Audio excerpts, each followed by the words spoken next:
Hello guys, and welcome to this video. I'm going to be showing you how to create a Coquette core image effect on Higgsfield AI, and this is what I mean by that.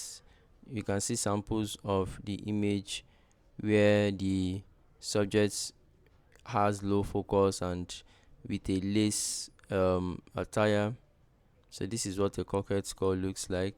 So you can recreate such image with Higgsfield AI, and all you have to do is log into your account, click on Higgsfield and choose the Coquette core section here, and then on the once you see it, you can just scroll down, see the various samples created, and anyone you would like to recreate, you can just click on it and click on recreate. Or if you want to generate something from scratch, you can hit the generate button here and actually begin your generation process.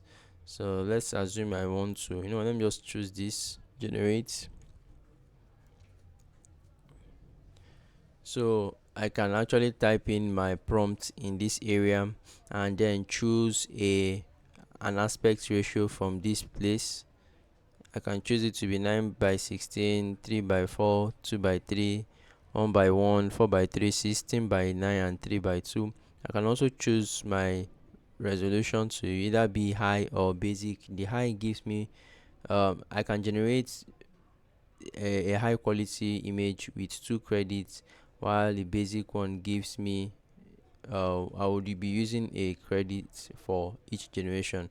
So after generation, you can actually animate it via video or speech synthesis here, and you can also download it once you're done and you use it for your personal projects. So that's it guys. Let me know what you think about the video, and if you have any question, let me know in the comment section. Also, we're actually trying to grow our channel. We ask you to please subscribe if you found any value, and we'll see you guys in the next one. Do have a great day guys.